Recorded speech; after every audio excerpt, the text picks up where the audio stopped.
Gerebek pesta sabu di Pamekasan, polisi beri tembakan peringatan. Timnas U23 memulai latihan jelang Piala AFF. Melihat keseruan Festival Eksotika Bromo 2025.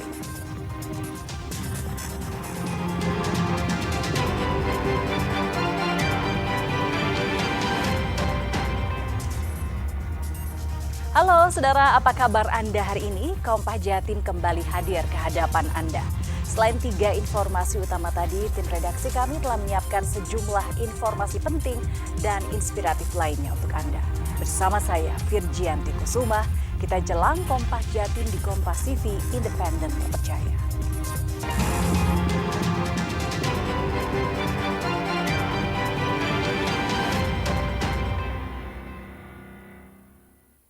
Kita buka Kompas Jatim dengan berita pertama dari Pamekasan. Polres Pamekasan menangkap 3 orang saat berpesta sabu. Polisi melepas tembakan peringatan ke udara karena upaya meringkus ketiga pelaku mendapatkan perlawanan dari warga sekitar.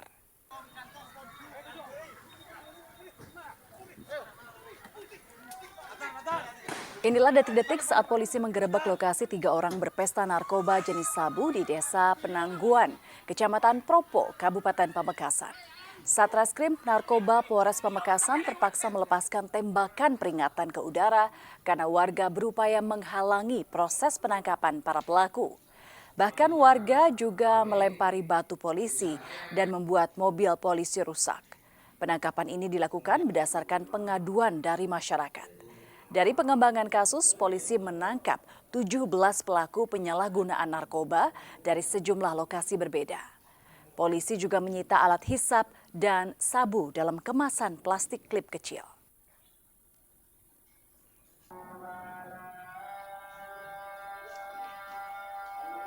Alhamdulillah, waktu proses penangkapan pada malam hari kami berhasil mengamankan 3 orang tersangka.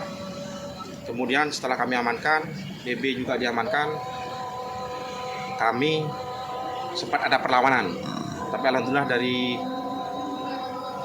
tim Sat Narkoba selamat semua.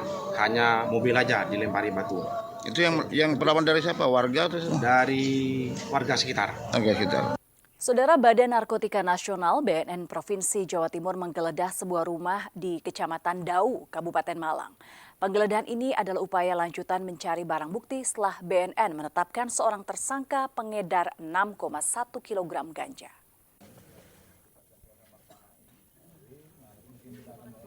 Inilah penggeledahan yang dilakukan BNN Provinsi Jawa Timur di sebuah rumah tersangka pengedar 6 kg ganja di Desa Petung Sewu, Kecamatan Dau, Kabupaten Malang. Di rumah ini BNN memeriksa setiap sudut rumah yang diduga menjadi tempat penyimpanan barang bukti narkoba milik tersangka SF. Menurut Kabid Pemberantasan dan Intelijen BNN Provinsi Jawa Timur Muhammad Zafi Pastomi, penggeledahan ini dilakukan sebagai tindak lanjut dari penangkapan tersangka pada 5 Juli lalu. Tersangka SF ditangkap saat menerima 6,1 kg paket ganja kering. Ganja ini diterima SF dari Padang untuk selanjutnya diedarkan di wilayah Malang Raya. Hasil dari informasi BNNP Sumatera Barat bahwa dari informasi sebelumnya bahwa diindikasi ada pengiriman paket dari Padang menuju Batu yang diduga isinya adalah narkotika jenis ganja. Makanya kita perintahkan tim dari BNNP maupun berkolaborasi dengan teman-teman BNK, baik Kota Malang, Kabupaten Malang, dan Batu, melakukan penyelidikan. Jadi diperoleh pada saat itu bahwa betul ada pengiriman paket melalui ekspedisi yang diterima oleh penerimanya sebenarnya inisialnya M, tetapi itu untuk mengaburkan saja. Setelah kita ikut kontrol di Polri, ternyata penerimanya adalah SF yang sekarang jadi tersangka kita. Dari keterangan tersangka, ganja ini adalah milik salah satu rekannya di dalam lapas. Hingga kini BNN Provinsi Jawa Timur dan polisi terus mendalami kasus peredaran narkoba ini. Tersangka dijerat pasal 114 ayat 2 Undang-Undang RI tahun 2009 tentang narkotika dengan ancaman hukuman mati atau seumur hidup. Dedi Prasetyo, Kompas TV Malang, Jawa Timur. Masih soal kriminal, seorang pelaku pencurian sepeda motor dikejar puluhan warga dari Surabaya hingga akses Suramadu sisi Bangkalan. Pelaku nyaris dihajar massa namun bisa diselamatkan setelah tertangkap polisi yang berpatroli. Puluhan warga mengejar seorang pelaku curanmor di akses Suramadu Bangkalan. Saat bersamaan, dua anggota Polantas berpatroli ikut mengejar dan akhirnya bisa menangkap pelaku. Polisi sempat kewalahan menghindarkan pelaku dari amukan warga yang geram kepada aksi pelaku.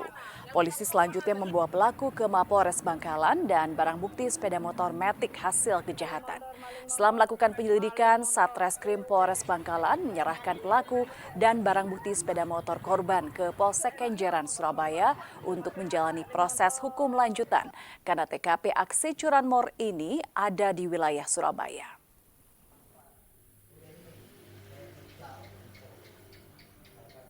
Anggota kami mengamankan seorang laki-laki berinisial R, warga Surabaya, diduga pelaku pencurian sepeda motor di Jalan Akses Suramadu.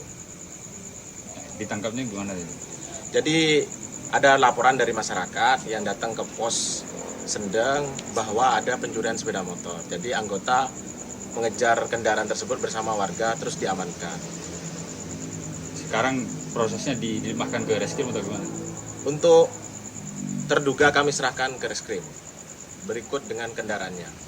Saudara, polisi menangkap pelaku pembunuhan seorang perempuan di losmen di Kota Malang, Jawa Timur. Pelaku ternyata merupakan kekasih korban. Inilah AK, pria 26 tahun, pelaku pembunuhan seorang perempuan EMF 29 tahun di sebuah losmen di Kota Malang. Pelaku ternyata merupakan kekasih korban. Dalam pengakuannya pada polisi, tersangka menyebut sakit hati karena korban meminta uang lebih. Terjadilah cekcok yang berujung pada kekerasan fisik. Korban sempat memukul pelaku dan pelaku membalasnya yang akhirnya menyebabkan korban meninggal dunia. Meski alat bukti minim karena tidak adanya rekaman CCTV saat waktu kejadian, namun polisi tetap mampu mengidentifikasi dan menangkap pelaku. Dari pelaku ini sakit hati terhadap korban. Sakit hati terhadap korban, yang jelas korban dan pelaku ini adalah punya hubungan spesial ataupun pacaran. Dan saat itu korban meminta uang, dikasih 200, minta lagi tambah 300, nggak punya uang. Dan korban sempat memukul dan akhirnya dipukul balik. Polrestabes Surabaya mengungkap penyalahgunaan BBM bersubsidi yang disalurkan untuk industri. BBM bersubsidi ini diperoleh dari sejumlah stasiun pengisian bahan bakar nelayan yang ditimbun di suatu tempat di wilayah Kabupaten Bangkalan. Inilah sebuah truk tangki milik PT Cahaya Pratama Energi pengangkut BBM bersubsidi yang disalahgunakan. Menurut Kasat Reskrim Polrestabes Surabaya mengungkapkan truk tangki yang dibeli dari tempat penimbunan di kawasan Desa Bulukagung, Kecamatan Kelampis, Kabupaten Bangkalan.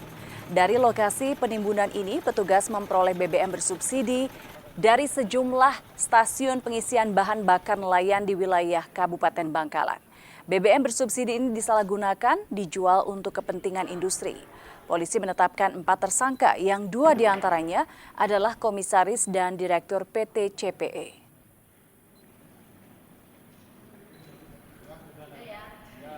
Masih bahwa telah terjadi peristiwa ada sebuah tangki mengangkut BBM subsidi yang dibeli dari beberapa SPBN. Beralih ke informasi lainnya, Polda Jawa Timur membekuk seorang pelaku manipulasi data ratusan KTP warga dengan iming-iming mendapatkan makan bergizi gratis MBG. Ratusan KTP ini digunakan pelaku untuk membuat akun toko online agar raup untung dari Shopee Affiliate hingga puluhan juta rupiah. Aksi manipulasi data warga ini dilakukan dengan cara mengumpulkan 129 KTP dengan iming-iming warga mendapatkan makan bergizi gratis MBG. Berdasarkan ratusan KTP ini, pelaku berinisial TD membuatkan NPWP untuk membuat akun toko online. Dari akun toko online yang dibuat dari ratusan KTP ini digunakan pelaku meraup keuntungan pribadi dari Shopee Affiliate dengan keuntungan 20 juta rupiah per bulan. Aksi manipulasi data pribadi warga ini dilakukan pelaku berinisial TD sejak Desember 2024 hingga Juni 2025 ini. Akibat perbuatannya, pelaku dijerat dengan Undang-Undang ITE tentang manipulasi data dengan ancaman hukuman maksimal 12 tahun penjara. Yaitu dari tersangka menawarkan bahwa untuk mengurus NPWP akan lebih mudah melalui yang bersangkutan dengan syarat harus mengumpulkan KTP dan KK. Begitu. Ternyata KTP tersebut dibuat apa nih? Ternyata setelah di perjalanannya waktu KTP tersebut digunakan untuk memang untuk membuat NPWP melalui NPWP online, namun diikuti juga membuat register SIM card, lalu membuat e-wallet. Setelah itu dibuatkan juga akun toko online. Skuad Garuda Muda ditargetkan juara Piala AFF U23 2025. Nantikan informasi selengkapnya usai jeda berikut ini. Tetaplah bersama kami di Kompas Jatim.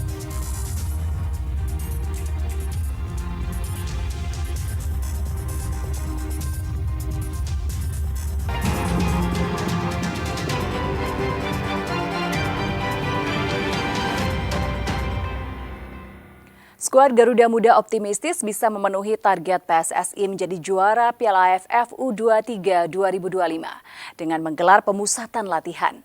Laga Piala AFF ini dijadwalkan berlangsung mulai 15 hingga 29 Juli 2025 mendatang.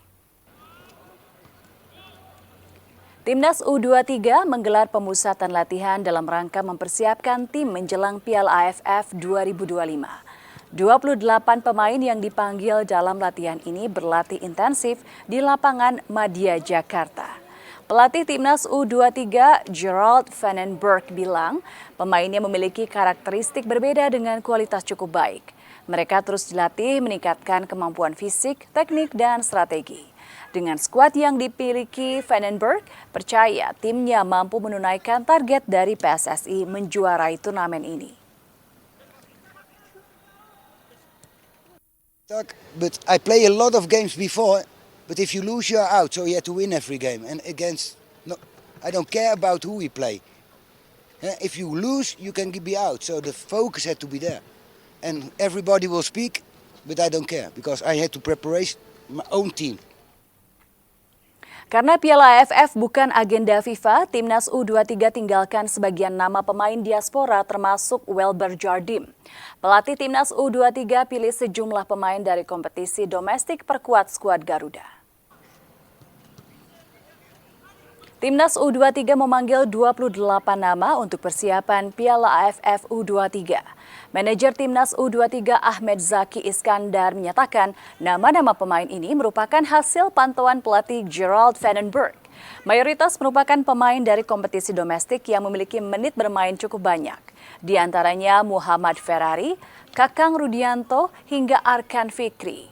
Meski membawa serta diaspora Jens Raven, beberapa pemain diaspora tidak disertakan seperti Welber Jardim. Zaki bilang, Piala AFF bukan agenda resmi FIFA, jadi beberapa pemain tidak bisa bergabung. Namun pintu untuk mereka masih terbuka untuk bermain di Piala Asia. Ini sekarang Piala ASEAN ini juga kan tidak termasuk di kalender FIFA, ya. Yang nanti kualifikasi Piala Asia yang di FIFA Matchday itu kemungkinan juga kita akan lihat lagi aset-aset kita yang berada atau bermain di luar. Jadi sekarang berikan waktu juga untuk Coach Gerald untuk juga melihat potensi pemain kita yang ada di dalam. Saudara, sebuah komunitas di Kota Malang membuka sebuah warung makan gratis tanpa syarat. Siapa saja bisa mendapatkan makanan gratis selama 3 hari dalam seminggu. Puluhan pengemudi ojek daring, mahasiswa hingga pengamen tertib mengantre mengambil jatah makan gratis. Warung makan gratis ini dibuka mulai Senin hingga Rabu jam 8 pagi di halaman Masjid Nur Inka, Jalan Suropati, Kota Malang. Setelah tiba giliran, seporsi nasi pecel dengan lauk tahu dan telur ditambah kerupuk bisa disantap di lokasi. Kegiatan ini merupakan aksi rutin Posko Kebaikan Warung Makan Gratis untuk membantu sesama. Dana yang dikeluarkan makan gratis ini dari anggota komunitas. 150 hingga 180 porsi makanan disiapkan setiap hari untuk melayani masyarakat. Meski berada di lingkungan masjid, namun menurut koordinator warung makan, siapapun boleh makan di tempat ini tanpa melihat latar belakang dan agama. Setiap hari kita sajikan menu yang berbeda. Kemudian kalau biasanya kalau porsi sesuai ini ya, buku tamu yang datang. Biasanya kalau Senin itu agak menurun, mungkin karena ada yang puasa Senin Kamis. Jadi biasanya kalau Senin itu cuma 120 porsi, puasa Rabu bisa 150 sampai 180 porsi. Untuk umum ini, Mbak? Untuk umum, siapapun boleh makan di sini, bisa makan di sini, tidak ada syarat apapun. Pekerjaannya apapun, gendernya, kemudian usia tua muda, terus mau agama apapun juga bisa. Boleh datang di sini walaupun kita ada di kompleks masjid. Sementara itu menurut warga, keberadaan warung makan gratis ini sangat membantu mereka. Salah satunya Suyatno, pengemudi ojek daring ini bisa menyisihkan uang jatah satu kali makan untuk kebutuhan lain. Memang kita yang butuhkan itu dari masyarakat sini. Kalau apalagi dalam bulan ini, hari-hari ini orderan sepi banget Pak. Mau makan ya perhitungan, otomatis kita pulang dan apalagi bontot lah, katakan orang bontot. Apalagi ada program gini, kita harapkan ini biar bisa ya gimana lah gitu. Berlanjut Pak ya? Ya dilanjut lah. Warga berharap warung makan gratis ini bisa terus hadir di tengah masyarakat, meski tidak sepenuhnya menjadi solusi. Namun menurut mereka hal ini bisa membantu meringankan beban ekonomi. Dedi Prasetyo, Kompas TV Malang, Jawa Timur. Balai Besar Taman Nasional Bromo Tengger Semeru TNBTS bersama seniman Jawa Timur yang tergabung dalam komunitas Jati Suara menggelar Festival Budaya Ruat Rawat Segoro Gunung Eksotika Bromo 2025. Dalam festival ini wisatawan disuguhi keindahan alam kawasan wisata Bromo dan wisata budaya dan tradisi Nusantara. Ratusan seniman dari berbagai daerah unjuk gigi menampilkan ragam seni tari, musik, budaya, dan tradisi di tengah lautan pasir Bromo, Jawa Timur dalam gelaran Festival Eksotika Bromo 2025. Festival budaya ini merupakan acara tahunan rutin digelar para seniman Jawa Timur berkolaborasi dengan pemerintah daerah dan Balai Besar Taman Nasional Bromo Tengger Semeru, Jawa Timur. Festival ini menyajikan perpaduan spektakuler antara seni tradisi, keindahan alam, dan spiritualitas masyarakat Tengger. Lebih dari sekedar festival, Eksotika Bromo 2025 menjadi bukti harmoni antara manusia, alam, dan nilai-nilai kearifan luhur. Mengusung tema Ruat Rawat Segoro Gunung, festival ini mengajak masyarakat menjaga keseimbangan alam dan melestarikan warisan budaya. Ruat dimaknai sebagai pembersihan energi negatif, sementara rawat sebagai simbol pengabdian untuk melestarikan warisan leluhur. Festival ini mulai berlangsung pada tahun 2010 dalam mendampingi upacara adat Kasada yang di dalamnya ada sentra tari. Saya mulai tahun 2010 itu mendampingi sebuah upacara adatnya Kasada yang di dalamnya itu ada sentra tari Joko Cekro Ranteng. Jadi mulai tahun itulah kemudian saya mencoba memberikan warna baru dan inspirasinya karena sudah lama di sini, kemudian mencoba ada sesuatu yang bisa dilahirkan di lautan pasir ini, memadukan antara kebudayaan dengan alam yang dimiliki, karena kita tahu Bromo itu sebuah tempat atau destinasi yang paling terindah di Indonesia. Gelaran Festival Budaya Bromo ini mendapat apresiasi tinggi dan menarik wisatawan. Lantaran selain dapat menikmati keindahan dan panorama alam Pegunungan Bromo, wisatawan juga dapat berwisata budaya dan berinteraksi langsung dengan para seniman. Sangat menarik Mas ya, jadi saat ini kita nggak hanya menikmati keindahan alam, jadi ada kebudayaan. Ini kan akan meningkatkan pariwisata di sini juga. Kalau Mas sendiri dari mana asalnya? Saya dari Surabaya Mas. Dari Surabaya, ini baru pertama kali lihat pertunjukan? Baru pertama kali lihat pertunjukan di sini, sangat takjub lah, karena latar belakangnya kan keindahan alam juga. Aslinya ke Bromo pengen lihat pemandangan alam atau memang tujuannya ke sini? Sebenarnya pengen lihat pemandangan alam. Cuman kok ada acara ini, wah menarik nih. Oke, sekalian berarti sekalian. Ya.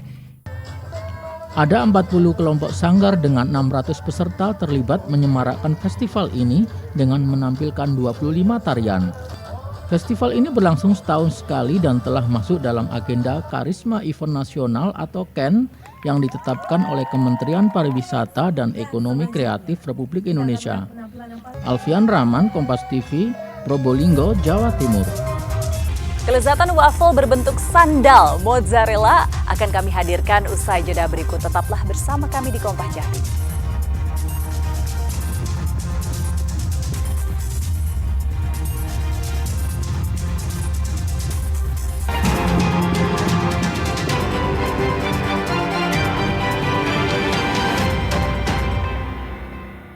Sandal biasanya kita pakai untuk alas kaki, namun berbeda di salah satu kafe di kawasan Lingkar Timur, Kabupaten Sidoarjo.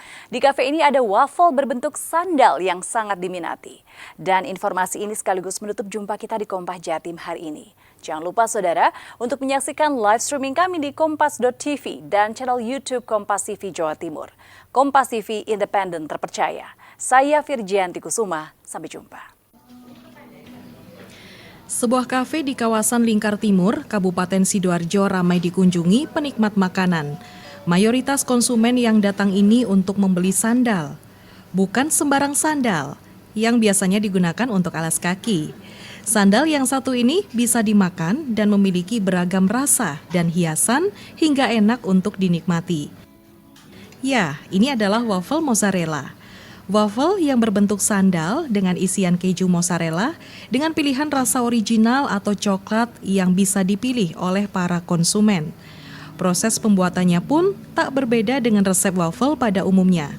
Perbedaannya pada isian keju mozzarella dan bentuk waffle yang pastinya berbeda dengan waffle pada umumnya. Menurut konsumen, meski merasa sayang untuk digigit dan dimakan karena bentuknya yang unik, namun mereka tetap tergoda dengan molornya keju mozzarella yang enak dan gurih. Ya, waffle sandal krok. Rasanya gimana? Enak, terus toppingnya ini gurih, manis. Habis itu kejunya molor, empuk. Terus sandalnya itu rasa coklat. Sempat ngerasa aneh nggak sih makan sandal? Enggak. Enak ya? Enak. Jadi suka ya? Iya. Suka karena bentuknya apa rasanya? Rasanya Rasanya. sama bentuknya, enggaknya kayak aneh gitu. Aneh. Kreasi waffle sandal ini awalnya hanya ingin membuat makanan waffle yang berbeda dan ramah untuk anak-anak. Agar lebih mirip dengan sandal yang sebenarnya, pengelola kafe juga menyediakan berbagai hiasan permen hingga keju mozzarella yang nampak seolah-olah adalah lem sandal tersebut. Sebenarnya cuma pengen cari menu yang ramah buat anak-anak kayak gitu. Jadi menu yang lucu yang ramah buat anak-anak gitu. Pengennya sih kayak gitu sih Kak. Jadi kayak cari ide-ide yang bisa buat anak-anak seneng kayak gitu aja sih. Jadi akhirnya keluarlah sepatu. Sandal ini ya? Lagi viralnya yang sandal, akhirnya udah kita mulai coba bikin gitu. Oke, kalau paling rame nih bisa sampai berapa sandal nih? Kalau di weekend kita bisa sampai 50. Kalau di weekend. Tak disangka waffle sandal mozzarella ini kini banyak diminati oleh warga, khususnya anak-anak. Yang mana dalam per hari, waffle ini dapat terjual lebih dari 50 pasang sandal. Untuk dapat menikmati sepasang waffle sandal mozzarella ini, Anda merogoh kocek Rp50.000. Jack Robi, Kompas TV, Sidoarjo, Jawa Timur.